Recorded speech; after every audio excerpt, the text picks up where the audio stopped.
ठाकुर जी ने भक्त के साथ की परिक्रमा। राधे राधे, जय श्री कृष्ण दोस्तों।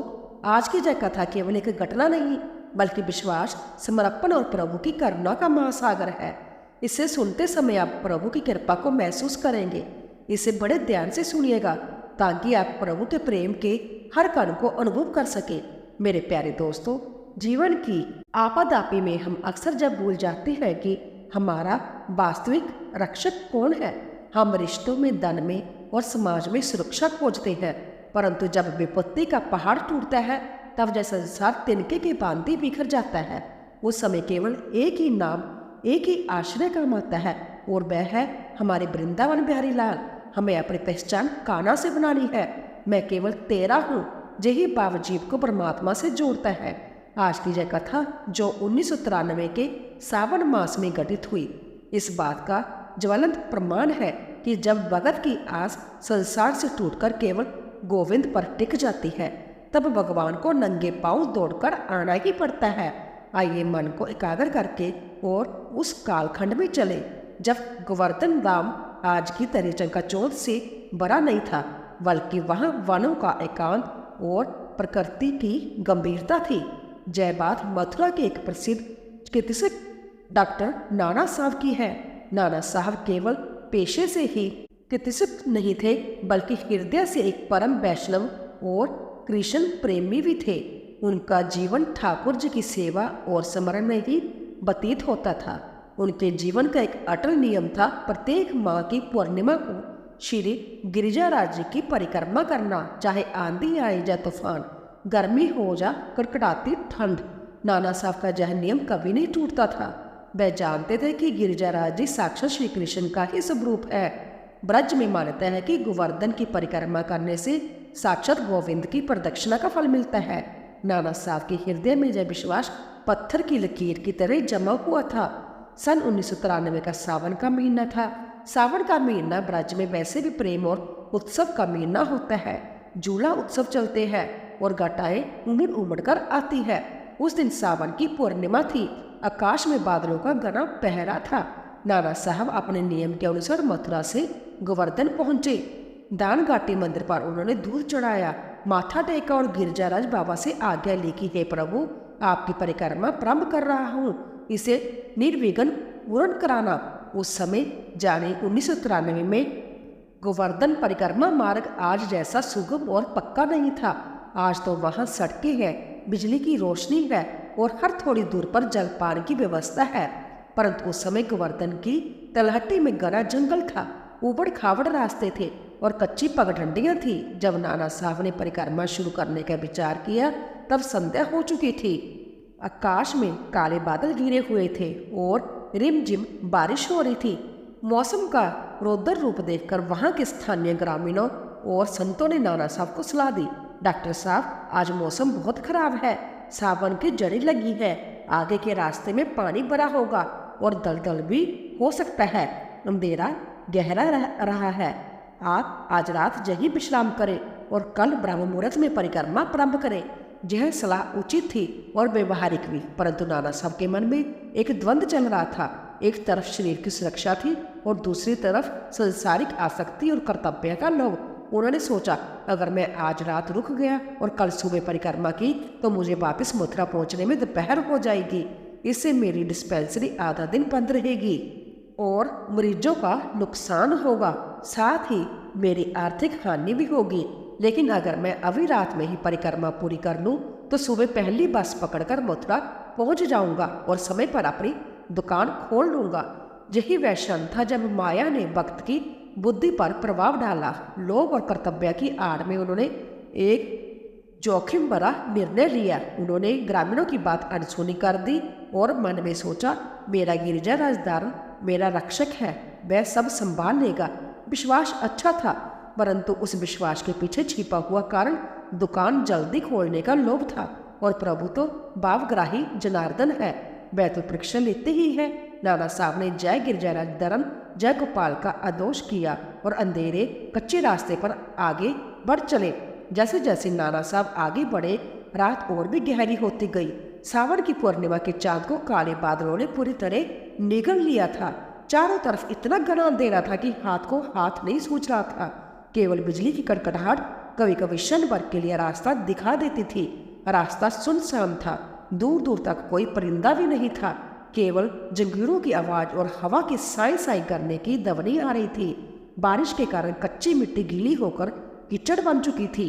नाना साहब के पैर बार बार फिसल रहे थे, लेकिन मुख पर श्री कृष्ण गोविंद हरे मुरारी का जाप था, इसीलिए वह चलते रहे। कुछ मील चलने के बाद उन्हें महसूस हुआ कि मुख्य मार्ग पर बहुत अधिक पानी भरा है। उन्होंने अपने अनुभव के आधार पर सोचा कि पगडंडी छोड़कर थोड़ा किनारे से निकलना बेहतर होगा। यही उनकी सबसे बड़ी भूल सिद्ध हुई। उस क्षेत्र की मिट्टी वर्षा के कारण दलदल का रूप ले चुकी थी। ऊपर से देखने पर वह सामान्य जमीन लग रही थी, लेकिन नीचे मृत्यु का जाल था। नाना साहब ने जैसे ही अपना रास्ता बदला और एक नई जगह पर पैर रखा, जमीन धंस गई। दप की आवाज के साथ उनका एक पैर घुटने तक सीधे जमीन के अंदर चला गया। उन्होंने हड़बड़ाकर दूसरा पैर जमाया ताकि पहले को खींच सके, लेकिन वह दूसरा पैर भी कीचड़ में धंस गया। वह सामान्य कीचड़ नहीं था, वह एक चोर बालू जैसा दलदल था जो जितना हिला डुला जाए उतना ही कसता जाता था। नाना साहब बाहरी शरीर के व्यक्ति थे, उनका वजन ही उनका शत्रु बन गया। कुछ ही क्षणों में नाना साहब की कमर तक का हिस्सा उस ठंडे चिपचिपे और गाढ़े कीचड़ में समा गया। अब वह बुरी तरह फंस चुके थे। अंधेरा इतना गहरा था कि उन्हें यह भी समझ नहीं आ रहा था कि वह किस दिशा में है। उन्होंने बाहर निकलने के लिए अपनी पूरी ताकत लगा दी। उन्होंने अपने हाथों को जमीन पर टिका कर जोर लगाया, लेकिन हाय रे दुर्भाग्य, उनके हाथ भी कोहनियों तक उस दलदल में धंस गए। अब स्थिति ये थी कि वह हिल भी नहीं सकते थे। शरीर का आधा हिस्सा जमीन निगल चुकी थी और धीरे धीरे वह और नीचे धंसते जा रहे थे। चारों तरफ सन्नाटा था, कोई मदद की पुकार सुनने वाला नहीं था। नाना साहब का दिल जोर जोर से धड़कने लगा। अब उन्हें उन ग्रामीणों की बात याद आई। डॉक्टर साहब, सुबह जाना, आगे खतरा है। पछतावे के आंसू उनकी आंखों से बहने लगे। हे गोविंद, जय मैंने क्या किया? थोड़े से धन के लोभ में दुकान जल्दी खोलने के चक्कर में मैंने अपने प्राण संकट में डाल दिया। क्या मेरा अंत अब यही है? क्या मैं इसी कीचड़ में समा जाऊंगा और किसी को पता भी नहीं चलेगा? उनके मन में अपने परिवार का ख्याल आया। पत्नी, बच्चे, घर सब याद आए। मेरी लाश भी शायद किसी को न मिले। मेरे घर वाले मुझे ढूंढते रह जाएंगे। मृत्यु का ब्याह बहुत विकराल होता है, लेकिन जब मृत्यु सामने खड़ी हो तो सच्चा भक्त अंततः अपने इष्ट को ही पुकारता है। जब नाना साहब को विश्वास हो गया कि अब कोई इंसानी ताकत उन्हें नहीं बचा सकती, तब उसका सारा अहंकार, सारा डॉक्टरी ज्ञान, सारा तर्क मिट गया। वहां उस घने अंधेरे जंगल में कीचड़ में आधे धंसे हुए नाना साहब ने अपनी आंखें बंद कर ली।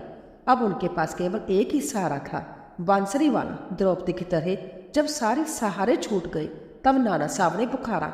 जय पुकार होठों से नहीं, आत्मा की गहराइयों से निकली थी। हे गोविंद, हे गोवर्धन गिरधारी, हे भांग के बिहारी, मैं अदम हूँ, मैं पापी हूँ, मैंने लोभ किया, मैंने अभिमान किया, मुझे क्षमा कर दो नाथ। अब मैं कुछ नहीं कर सकता। जय जीवन अब तुम्हारे हाथों में है, चाहे तो मारो चाहे तो तारो। अब तुम ही मेरे रक्षक हो। वह जोर जोर से रोने लगे। हे कृष्ण, मुझे अपनी शरण में ले लो। हे राधा रानी, अपने इस दास पर कृपा को मेरी रक्षा करो कन्हैया। जब भक्त का मैं समाप्त हो जाता है, तब ईश्वर का आगमन होता है। नाना साहब अब अपनी जान बचाने के लिए संघर्ष नहीं कर रहे थे, वह बस अपने प्रियतम को अंतिम बार याद कर रहे थे। उन्हें लगा कि यह उनकी अंतिम रात्रि है। वह भजन गाने लगे। दीनानाथ मेरी डोरी तेरे हाथ है, दीनानाथ मेरी डोरी। तभी उस घोर सन्नाटे और अंधेरे को चीरती हुई एक आवाज आई, एक बाल सुलभ मधुर लेकिन ओजस्वी आवाज। अरे वहाँ कौन है? नाना साहब चौंक गए। इस बियावन जंगल में आधी रात को इस तूफानी मौसम में बच्चे की आवाज? क्या ये मेरा भ्रम है? उन्होंने अपने आंसू से धुंधली आंखों को खोलकर इधर उधर देखा। अंधेरे में उन्हें एक छोटी सी आकृति दिखाई दी। एक बालक शायद 8 या 10 वर्ष का, हाथ में लाठी लिए खड़ा था। नाना साहब चिल्लाए, बेटा बेटा, मैं जहाँ फंसा हूँ, मैं एक यात्री हूँ, परिक्रमा कर रहा था। बेटा तुम जहाँ क्या कर रहे हो? भाग जाओ, जहाँ बहुत खतरा है। नाना साहब को अपनी जान से ज्यादा उस बच्चे की चिंता होने लगी। उन्होंने सोचा कि अगर मैं मर भी गया तो कोई बात नहीं, पर जब मासूम बच्चा इस दलदल में न फंसे। उन्होंने फिर कहा, बेटा कल सुबह किसी को बता देना कि जहाँ एक डॉक्टर कीचड़ में धंस गया है, ताकि मेरे घर वालों को खबर मिल जाए। वह बालक हंसा। उसकी हंसी में जैसे सैकड़ों घंटियों की खनक थी। वह बालक निडर होकर दलदल के किनारे तक आ गया। बालक बोला, अरे बाबा, तुम तो बहुत डरपोक हो और तुम्हें अभी बहुत डॉक्टरी करनी है। इतनी जल्दी मरने नहीं देंगे। जे लो मेरी लाठी, इसे पकड़ो, मैं तुम्हें बाहर खींच लूंगा। नाना साहब को विश्वास नहीं हुआ। उन्होंने कहा, नहीं बेटा, तुम नादान हो। मेरा वजन बहुत ज़्यादा है और मैं बहुत गहराई तक दसा हुआ हूँ। अगर मैंने तुम्हारी लाठी पकड़ी और तुमने खींचा तो तुम भी मेरे साथ इस दलदल में गिर जाओगे। मैं अपने पापों की सजा भुगत रहा हूँ। मैं तुम्हें भागीदार नहीं बना सकता। तुम जाओ बेटा। बालक ने एक नटखट अदा के साथ कहा, अरे तुम बातें बहुत बनाते हो, चुपचाप लाठी पकड़ो, मुझे देर हो रही है। घर पर मेरी मैया इंतजार कर रही है, डांट लगाएगी कि इतनी रात तक कहाँ था, जल्दी करो। बालक की आवाज़ में एक ऐसा अधिकार था, एक ऐसा सम्मोहन था कि नाना साहब मना नहीं कर सके। उस बालक ने अपनी लाठी का एक सिरा नाना साहब की ओर बढ़ाया। नाना साहब ने कांपते हाथों से लाठी पकड़ी। उनके मन में अब भी डर था कि कहीं वह बच्चा भी न गिर जाए, और फिर वह हुआ जो भौतिक विज्ञान के नियमों से परे था। जैसे ही नाना साहब ने लाठी पकड़ी, उस छोटे से दुबले पतले बालक ने एक हल्का सा झटका दिया।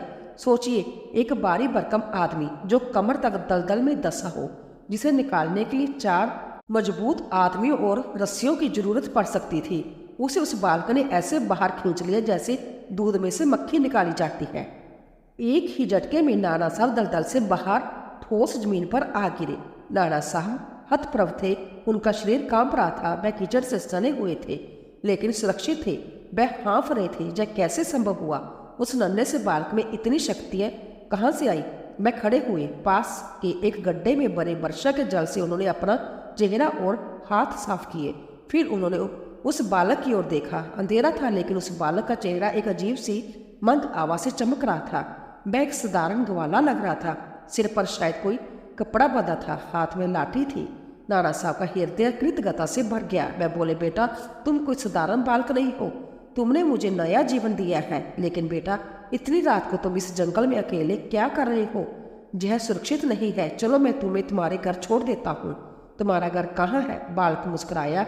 उसकी मुस्कान में शरारत भी थी और असीम शांति भी। बालक बोला, अरे तुम मेरी चिंता छोड़ो, मैं तो यही रहता हूँ। मेरा काम ही है गाय चराना, और जब तुम जैसे भटके हुए लोग आ जाते हैं तो उन्हें रास्ता भी दिखा देता हूँ। नाना साहब बाबुक हो गई। बोले, बेटा, तुम्हारी माँ कितनी धन्य होगी जिसने तुम जैसे परोपकारी पुत्र को जन्म दिया है। कलयुग में ऐसा निस्वार्थ भाव कहाँ मिलता है। गिरिजाराज जी की तुम पर बड़ी कृपा है। बालक ने पलट कर पूछा, और तुम पर कृपा नहीं है? नाना साहब का सिर झुक गया। उन्होंने उदास होकर कहा, बेटा, मुझ पर कृपा कहाँ? अगर कृपा होती तो क्या मैं इस तरह कीचड़ में फंसता? जय तो मेरे पापों का फल था। मैं लोभ में पड़ गया था। बालक जोर से हंसकर बोला, पागल हो तुम। चलो, मैं तुम्हें सही रास्ते तक छोड़ देता हूँ, नहीं तो तुम फिर कहीं गिर जाओगे। अब नाना साहब और वह बालक साथ साथ चलने लगे। बालक आगे आगे चल रहा था और नाना साहब पीछे पीछे।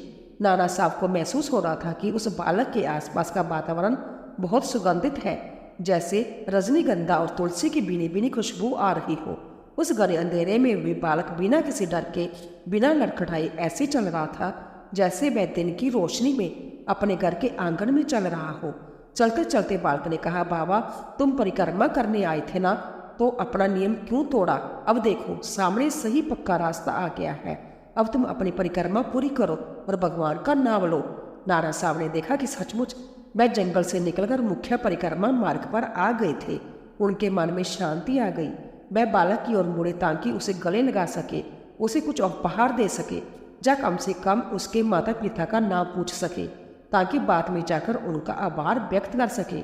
नाना साहब बोले, बेटा, तुम रुकना, मैं तुम्हारा एहसान कभी नहीं भूलूंगा। अपनी मैया को मेरा प्रणाम कहना। रुको। मैं जैसे ही नाना साहब पूरी तरह पलटे, वहाँ कोई नहीं था। सामने केवल खाली रास्ता था। दूर दूर तक सन्नाटा था। ना कदमों की आहट, ना वह बालक, ना उसकी लाठी। नाना साहब सन रह गए। अरे, अभी तो वह यही था, मुझसे बात कर रहा था। एक पल में कहाँ चला गया? उन्होंने इधर उधर देखा, आवाज दी, बेटा, ओ बेटा, कहाँ छुप गए? लेकिन कोई उत्तर नहीं मिला, केवल हवा की आवाज थी। यदि मैं कोई साधारण इंसान का बच्चा होता तो इतनी जल्दी भागकर कहाँ जा सकता था, और मैं भी बिना आवाज किए, और उस दलदल से उसे निकालने की अलौकिक शक्ति और वह सुगंध। अचानक नाना साहब के मस्तिष्क में बिजली सी कौंध दी। उनकी आत्मा जाग उठी। मोर पंख, बांसुरी, ग्वाला, गाय चराने वाला, गोवर्धनवासी, वह बालक ने क्या कहा था? मैं यही रहता हूँ, गाय चराता हूँ और तुम जैसे भटके हुए को राह दिखाता हूँ। नाना साहब वही रास्ते के बीचों बीच घुटनों के बल गिर पड़े। उनकी आंखों से आंसू की धारा बह निकली। यह आंसू दुख के नहीं, बल्कि उस परम आनंद और विरह के थे जो एक वक्त अनुभव करता है। हे गोविंद, हे मेरे कन्हैया, तुम आए थे, तुमने मेरा हाथ पकड़ा और मैं अभागा तुम्हें पहचान न सका। मैं तुम्हें एक साधारण गवाला समझकर नसीहत देता रहा। धिक्कार है मेरी बुद्धि पर। वह धूल में लौटने लगे। प्रभु, तुम इतने दयालु हो। मैं कीचड़ में सना हुआ अपवित्र, और तुमने अपने कोमल कर कमलों से मुझे स्पर्श किया। तुमने मेरी जान बचाई। हे छलिया, तुमने मुझे ठग लिया। दर्शन देकर भी पहचान नहीं दी। नाना साहब की दशा पागलों जैसी हो गई। कभी वह अपनी किस्मत पर हंसते कि साक्षात भगवान ने उनका हाथ थामा, और कभी रोते कि वह उन्हें जी भरकर निहार न सके, उनके चरणों भी गिर न सके। परंतु उनके हृदय में अब एक परम शांति थी।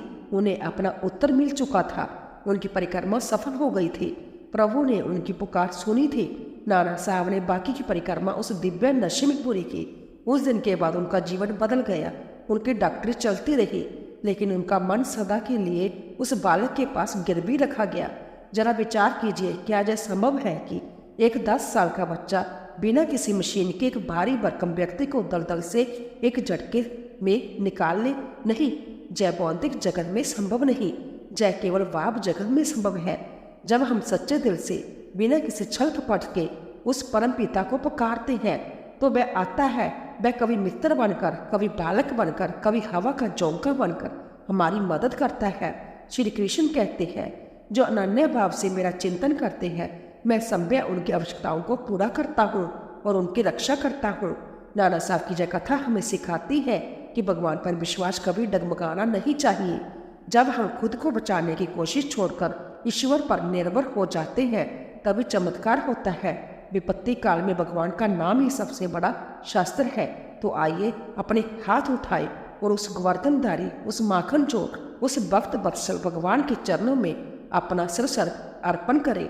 अपने हृदय की तस्वीर में उसे बसाएं और प्रार्थना करें, हे कान्हा, हम भी संसार रूपी दलदल में फंसे हैं।